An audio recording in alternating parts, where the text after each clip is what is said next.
Thank you.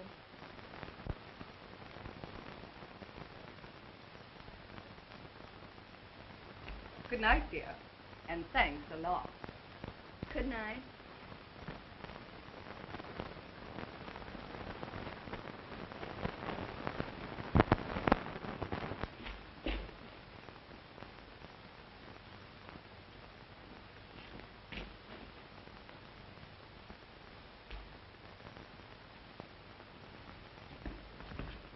Hey, come on up here. You're making me nervous. Don't be walking behind me. Come on. Hey, we gotta get sober. Now, you get me? Good. Let's have a drink, huh?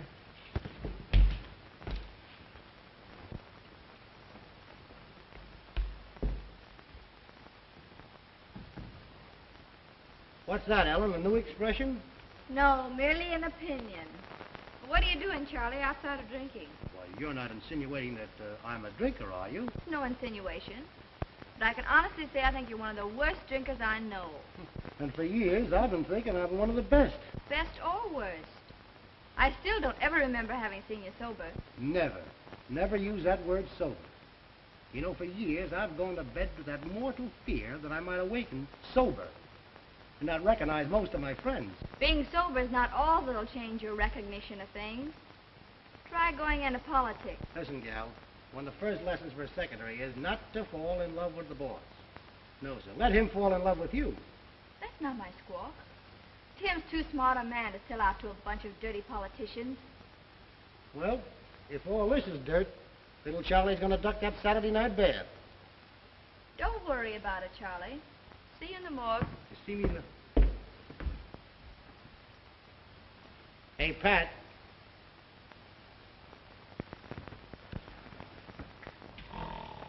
Hey, Slug. Turn it off before you break it, will you? Now, get your camera set up back here. Wait a minute now. Now, wait. I got it.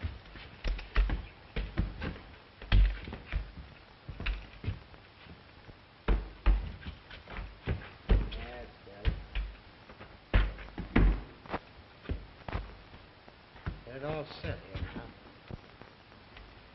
What? No rabbits? Well, get your flashlight fixed. More. Let's see. All right. Now put it behind your back and we'll go over and knock on the door.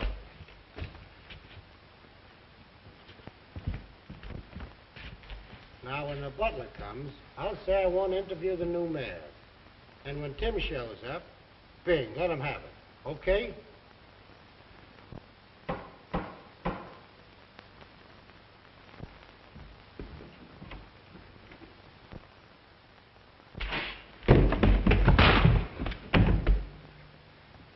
Did you get the picture? Oh, that's swell. Come on, let's go.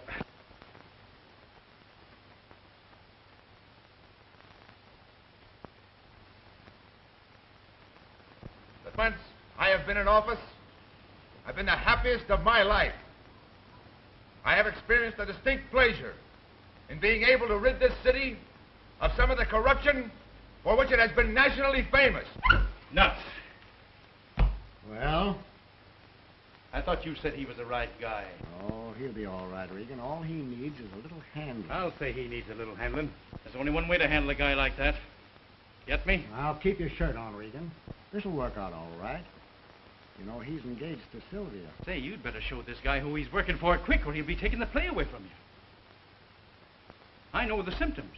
You'd better let me handle this my way. Now... I tell you, I know what I'm doing. You don't suppose that I've kept this party in office for 10 years with kid gloves, do you?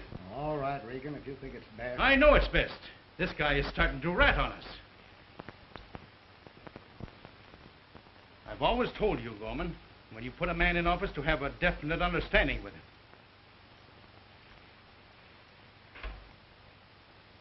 Garfield, 8345. Hereafter, Gorman, you better stick your own end. You get the sugar and I'll run the show. And if I don't run the show, all your sugar ain't going to keep you out of the can with the rest of the sardines. All right.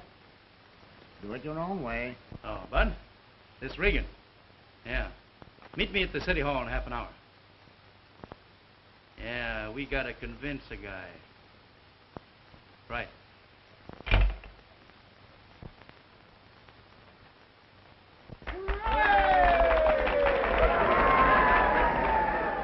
What has been done is only the beginning.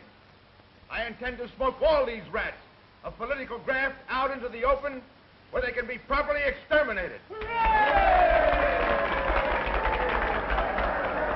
In conclusion, on this 50th anniversary of the birth of our city, let us pray that the next 50 years will see the death of all political Judases and the birth of a new civic government that the entire nation can point to with pride.